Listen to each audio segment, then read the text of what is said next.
I became a fan of Miss Lorna Tolentino last December 2009 when Dolores seemed to inspire.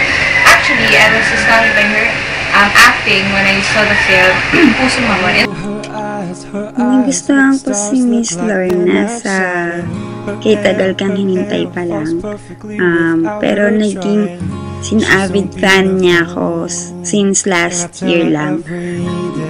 Dahil May Isang Ikaw. And so my favorite movie then is Pusong Mamon because it's really fascinating and I enjoy the film and she's quite funny and at the same time it was drama and all that, so all at the same time. See your face. There's not a thing that I would change, 'cause you're amazing just the way you are. Naging fan po ako ni Miss Alti noong year 2009 yung napanood ko po siya sa teleserye Dahil May Isang Ikaw, playing Attorney Tessa Ramirez. I really like her there kasi napakalakas po ng character niya, napakalakas ng dating, kaya palagi kapag pinapanood ko po yun, parang sa kanya lang ako nakafocus palagi. I became a fan of Miss Elvie po when I was 8 years old during Kay Tagal Kitang Hinintay. I just don't know kung bakit gusto ko yung movie niya. Bakit ko siya gusto? Kasi magaling siya sa lahat ng ginagawa niya. Kahit na ano yung bigay sa kanyang character, kahit na ano yung ipagawa sa kanya, nadi-deliver niya ng maayos. Gusto ko rin po yung Kay Tagal Kang Hinintay. Miss Lorna playing Lorinda Ginto, Lorea, at Red Butterfly. Doon mo talaga makikita po yung pagkakagaling niya bilang actress. I mean, magaling siya mag-modulate ng boses doon. Minsan kasi hindi siya masyado katulad ni Lorea. Minsan napakakulit katulad ni Lorinda. At minsan napakataray katulad ni Red Butterfly. So, very, very perfect talaga ang pagka-arte niya doon.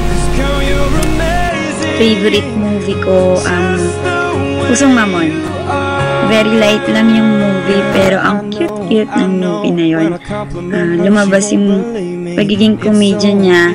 Doon nakita talaga na yung pagiging versatile niya, kahit na ano yung pagawa sa kanya kay Rina. Ang galing. Thumbs up yon. I love Miss Elvie. Siya po yung parang sa akin, idol ko and role model ko sa buhay. Paglaki ko, siya yung gusto kong gayahin. And natutuwa po ako sa kanya kahit in simple ways. Dahil po sa kanya, I have lots of friends now na pwede ko pong takbuhan whenever I need them. And hindi lang friend, naging family ko na rin po. My favorite song is of course Dahil May Isang Ikaw because that was the first time I was really, got attached to the soap operas. Mabuting tao siya, and pag napapanood ko siya sa TV, sa mga interview niya, nakikita ko yung pagiging totoong tao niya doon. Funny siya. She can be both. Bida, kontrabida. Kaya niya lahat. Parang ganun. And she's making roles her own. Hindi siya fake. Para siyang real talaga.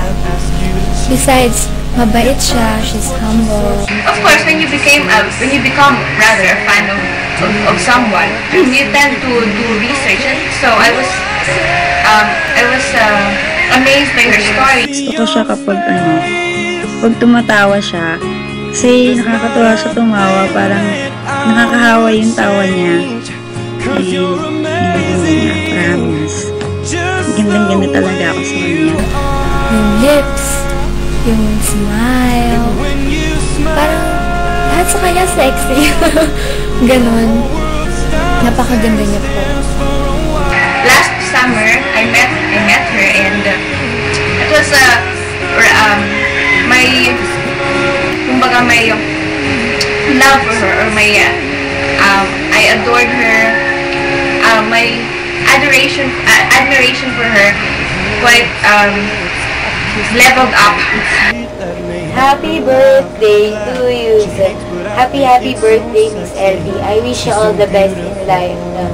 I'll always be here supporting you actually. We'll always be here supporting you.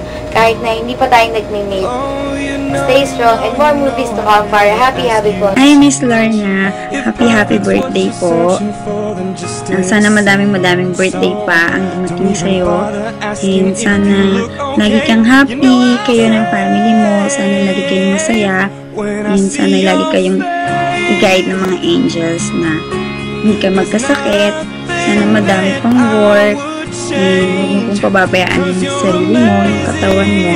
Kasi love ka namin mga fan mo. And susuportahan ka namin kahit na anong mangyari, sa kahit na anong gusto mong gawin. Nandito lang kami sa likod mo, susuportahan ka po namin. Ng bonggang-bongga. Miss LT, I wish you all the best. More happy years to come, of course. Sana you always have reason to love. And blessings to your family, to your children, si Rap at si Renz, sa mga kaibigan niyo po. At sana matagal pa po kayo sa showbiz para makita ko po kayo palagi. At promise, aabangan ko kayo palagi. Thank you for everything, Miss LD, for being so great. Much love po. Of course, Ms. Lorna Tolentino, thank you for being an inspiration to me and to everyone else. And I wish you all the best in life as everyone wishes that to be for you. And I wish you success in life. Of course, you're successful in every way, but I mean, more power to your career, and God bless you and your family and your loved ones always. Happy birthday and we love you. God bless po. And happy birthday. Mag-ingat ka po lagi. Mwah! Happy birthday! Bye! Stops and stares for a while. 'Cause girl, you're amazing, just the way you